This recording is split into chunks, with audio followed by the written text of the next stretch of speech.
Жауыннан кейін ауыл тып-тыныш болатын. Әлихан мен Зере ауыл шетіндегі ескі үйге жауыннан қашып кіргенде ешқайсысы бұл түнді ешқашан ұмытпайтынын білген жоқ.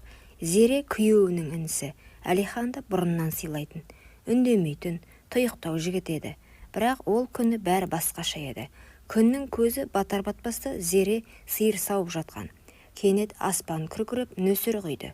Үйге жүгіріп кірмек болғанда етегі шылқылдап, көйлегі денесіне жабысып қалған. Су сорғалаған шашы иығынан төмен ағып, кірген бойда иығынан көйлегі сырғып кетті. «Кешір, мен сен деп ойлаған жоқпын», деді ыңғайсызданып тұрған қайын ағасына. «Мен де жаңа ғана кірдім», деп жауап берді Әлихан. Бірақ көзі Зеренің көзінен тайған жоқ.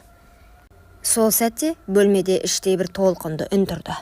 Тыңдасаң үнсіздік, сезсең жүрек дүрсілі, ешкім сөйлемеді. Бірақ бәрі айтылып қойғандай болды. Жаурап қалған Зере көрпеге оранып төр бөлмеге кетті. Ал Әлихан от жақты. Күйеуі қалаға кеткен, үйде екеуі ғана. Тек оттың жарығы жанып тұр.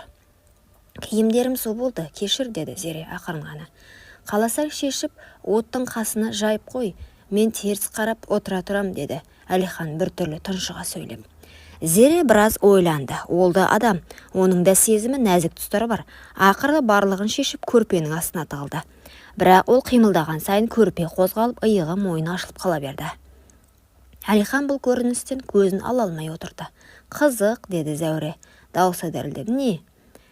Сен мені әйелің деп емес, басқа біреу деп елестетіп отырсың ба?»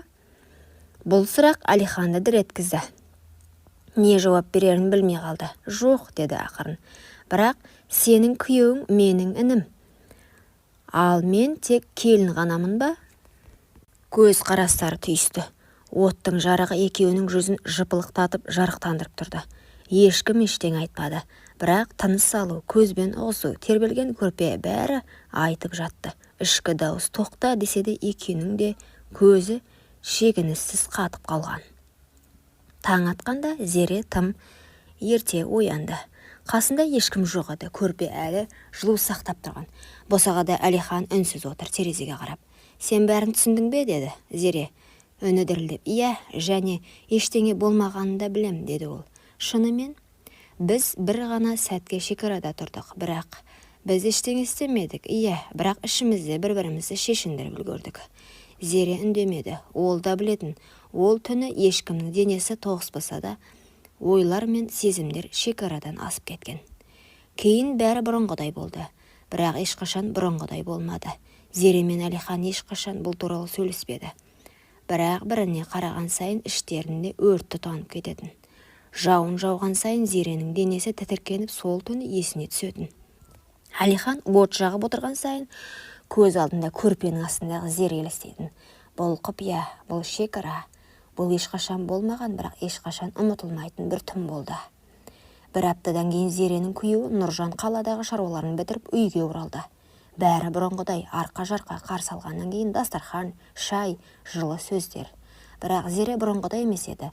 Ол күйеуінің жанында отырса да көзімен Әлиханды іздейтінін шығарды. Әлихан да онымен көз түйістірмеуге тырысты. Бірақ бұл екеуінің арасында үнсіз от өшпеген еді. Сен жауыннан кейін суық тигізіп алмадың ба? Деді Нұржан. Зере еріксіз жымиып. Иә, суық, бірақ от жаққан еді, деді. Өзі де байқамай. Күйеуі жай ғана бас изеді. Бірақ Әлихан төргі бөлмеден сығалап тұрған. Ол бұл жауапты естіді. Ол оттың басында отырған ешті екеуі де ұмытпағанын білді. Сол түні Зере ұйықтай алмады. Күйеуі жанында жатыр. Бірақ көзі жұмылған сайын басқа көз қарасы, басқа дем, басқа оттың жылуын елестетті. Бір түнде өмірінің бәрі бөлініп қалғандай. Түсінде өзін қайтадан оттың алдында көрді. Бұл жолы көрпесіз, толықтай жалаңаш, ал Әлихан үнсіз жақындап келіп, тек көзімен болмайды деп тұрған. Бірақ денесі алға тартып барады. Түстен оянғанда денесі балбырап ұялғандай болды. Бірақ өзінен емес, ойынан. Арада біраз уақыт өтті. Күндер, кештер, шайлар бәрі қалыпты. Бірақ Зере мен Әлихан арасында үнсіз тілдесу, ұзақ көз қарастар, жай ғана сәл тоқтап күлімдеу бәрі үдей түсті. Бір күні түнде Зере су алуға шығып сыртқа шықты. Сол кезде қора жақтан бір көлеңке қозғалды. Жүрегі зірк ете қалды. Бірақ бұл Әлихан еді. Түн тыныш қой, деді ол жай ғана. Иә, бірақ ішім тыныш емес, деді Зере. Әлихан оның көзіне қарады. Бұл жол ұзақ, бұл жол екеуі де шегінбей тұрды. Не істеп жүрміз біз осы, деді Зере ақырын. Бұлай болмайды ғой. Бірақ болып қойды ғой, деді ақырын тұншыға Әлихан. Кенет алдынан есік сықыры естілді.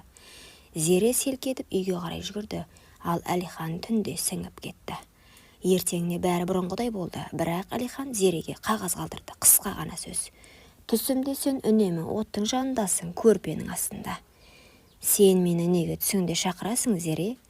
Зере хатты қайта-қайта оқыды.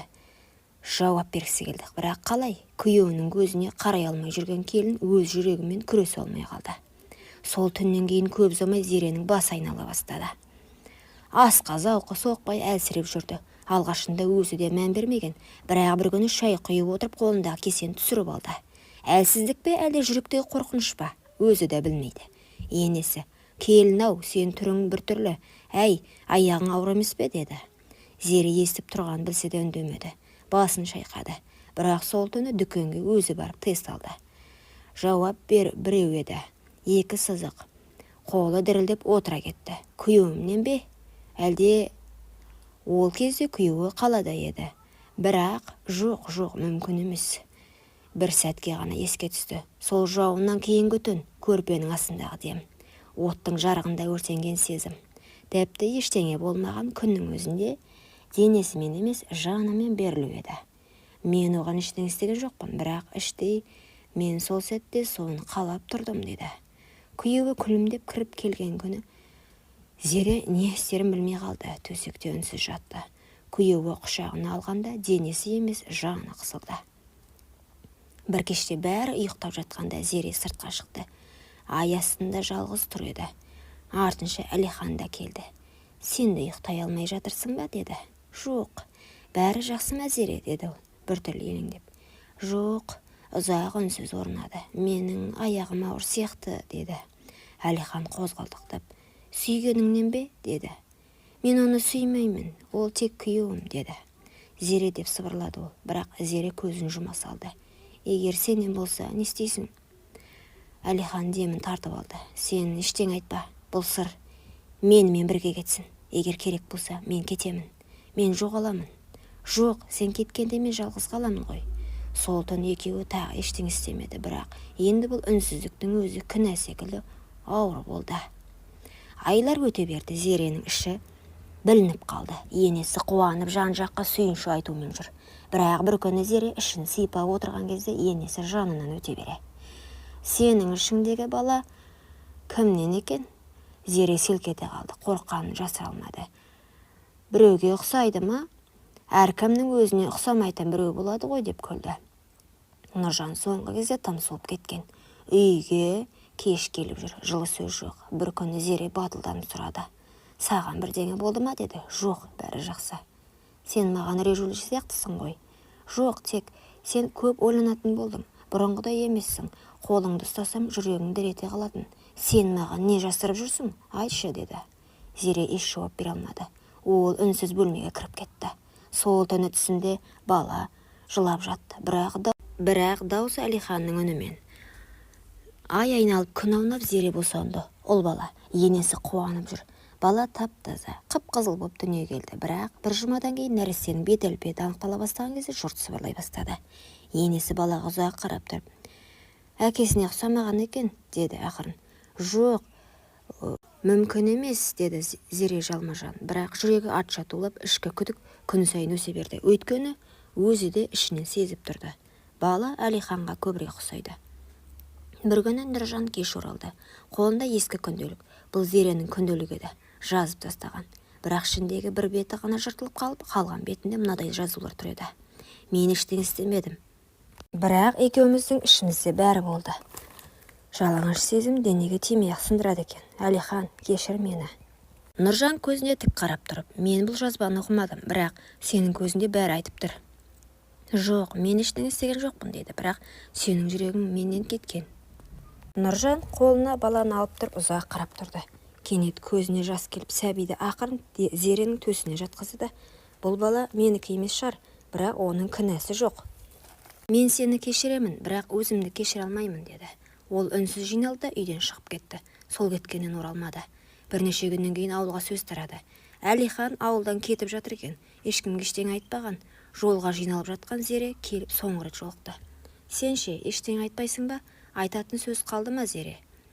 Бала, ол менікі болсын болмасын, мен оны ешқашан көре алмаймын. Неге? Себебі мен күн сайын сенің көзіңнен өзімді көріп, өзімді жек көргім келмейді. Зере егіліп жылап, басын оның иығына қойып, мен саған ешқашан тәнімді бермедім, бірақ жанымды беріп қойыппын. Сол жан менің өмірімді алып кетті.